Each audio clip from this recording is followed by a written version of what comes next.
Assalamualaikum warahmatullahi wabarakatuh. Halo teman-teman semua. Pada kesempatan kali ini, saya, Izni Aini, akan membahas topik penting dalam ilmu nahwu, yaitu al-mubtada wal khabar, atau yang sering kita kenal itu sebagai mubtada dan khabar. Materi ini sangat mendasar dalam memahami struktur kalimat dalam bahasa Arab. Memahaminya akan membantu kita dalam membaca, memahami, dan menyusun kalimat dalam bahasa Arab.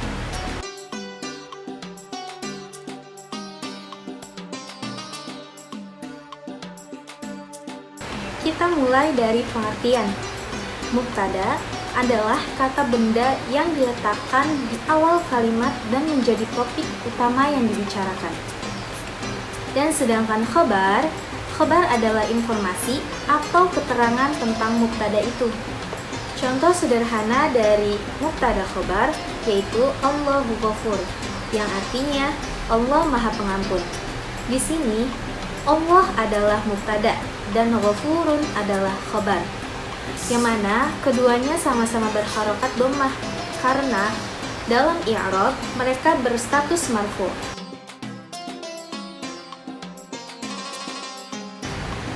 Nah, sekarang kita bahas ciri-ciri dan bentuknya.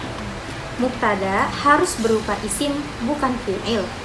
Dan biasanya ma'rifah, yaitu sesuatu yang sudah dikenal. Dan khabar harus memberikan informasi yang jelas tentang mubtada. Khabar memiliki 4 bentuk, yaitu yang pertama ada khabar mufrad atau kata tunggal. Contohnya di sini ada at-thalibu nasyitu, yang artinya siswa itu rajin. Yang kedua, ada khabar jumlah ismiyah atau kalimat nominal. Contohnya, al-waladu abuhu musafirun, yang artinya anak itu ayahnya sedang bepergian. Yang ketiga, khabar jumlah fi'liyah atau kalimat verbal. Contohnya, at-thalibu yaktubu darsa, artinya siswa itu sedang menulis pelajaran. Yang terakhir ada khabar syibhu jumlah atau keterangan. Contohnya ada al-kitabu fil hakibah, yang artinya bukunya ada di dalam tas. Biasanya mubtada diletakkan di awal dan khabar di akhir. Tetapi dalam beberapa situasi, khabar bisa juga didahulukan. Yang ini disebut taqdim wa ta'khir, yang mana contohnya fil baiti rajulun, artinya di dalam rumah ada seseorang laki-laki. Kenapa khabarnya di depan? Karena tujuannya menekankan tempatnya. Struktur seperti ini tetap sah dan mubtadanya jadi nakiroh atau umum.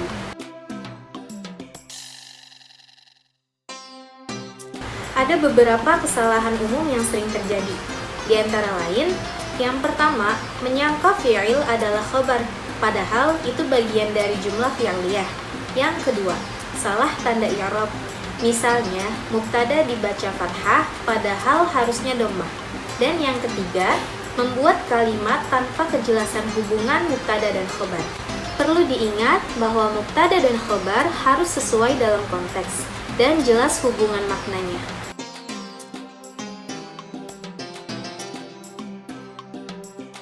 Nah, oke teman-teman, mari kita ringkas tentang penjelasan mubtada dan khabar. Mubtada adalah subjek utama kalimat berbentuk isim dan marfu', dan juga khabar adalah informasi tentang mubtada, bisa dalam berbagai bentuk. Kalimat mubtada dan khabar disebut jumlah ismiyah, yang mana keduanya harus cocok secara makna dan i'rab. Di sini saya memberikan contoh akhir, yaitu at-taqsu hajilun, artinya cuacanya indah. Nah, ini adalah contoh jumlah ismiyah yang sederhana.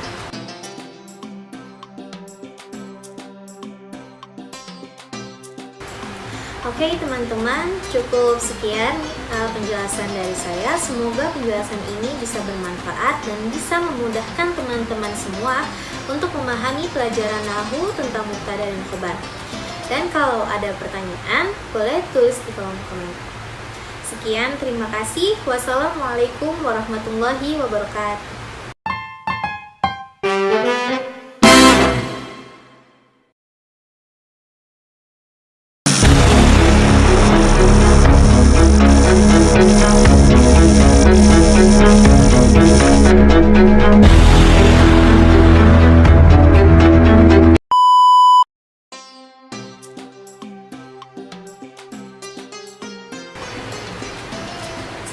Assalamualaikum warahmatullahi wabarakatuh.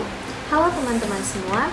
Pada kesempatan kali ini, saya, Izni Aini, akan membahas topik penting dalam ilmu nahwu, yaitu al-mubtada wal khabar, atau yang sering kita kenal itu sebagai mubtada dan khabar.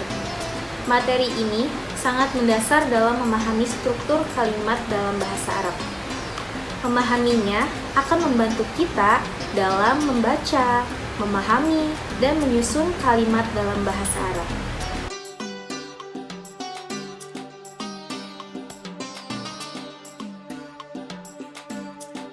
Kita mulai dari pengertian. Mubtada adalah kata benda yang diletakkan di awal kalimat dan menjadi topik utama yang dibicarakan. Dan sedangkan khabar adalah informasi atau keterangan tentang mubtada itu. Contoh sederhana dari mubtada khabar yaitu Allahu Ghafur, yang artinya Allah Maha Pengampun. Di sini Allah adalah mubtada dan Ghafurun adalah khabar, yang mana keduanya sama-sama berharokat dhammah karena dalam i'rab mereka berstatus marfu'.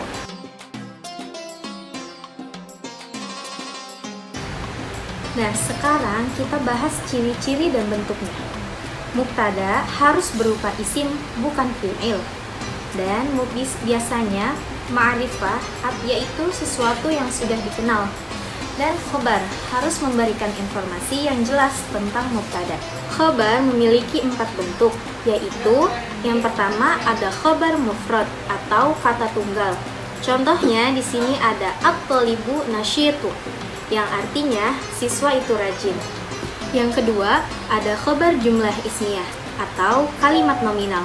Contohnya, al-waladu abuhu musafirun, yang artinya anak itu ayahnya sedang bepergian. Yang ketiga, khobar jumlah fi'liyah atau kalimat verbal. Contohnya, at-thalibu yaktubu darsa, artinya siswa itu sedang menulis pelajaran. Yang terakhir ada khabar syibhu jumlah atau keterangan. Contohnya ada al-kitabu fil hakibah, yang artinya bukunya ada di dalam tas. Biasanya mubtada diletakkan di awal dan khabar di akhir. Tetapi dalam beberapa situasi, khabar bisa juga didahulukan. Yang ini disebut takdim wa takhir, yang mana contohnya fil baiti rojulun, artinya di dalam rumah ada seseorang laki-laki. Kenapa khobarnya di depan? Karena tujuannya menekankan tempatnya. Struktur seperti ini tetap sah dan mubtadanya jadi nakiroh atau umum.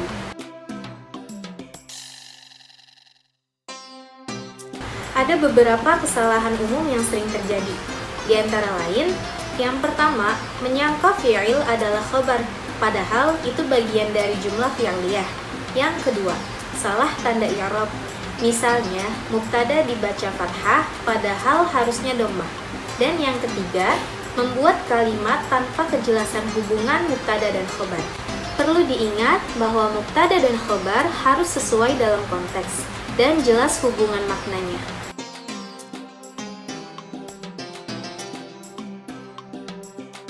Nah, oke teman-teman, mari kita ringkas tentang penjelasan mubtada dan khabar. Mubtada adalah subjek utama kalimat berbentuk isim dan marfu', dan juga khabar adalah informasi tentang mubtada, bisa dalam berbagai bentuk. Kalimat mubtada dan khabar disebut jumlah ismiyah, yang mana keduanya harus cocok secara makna dan i'rab. Di sini saya memberikan contoh akhir, yaitu at-taqsu hajilun, artinya cuacanya indah. Nah, ini adalah contoh jumlah ismiyah yang sederhana.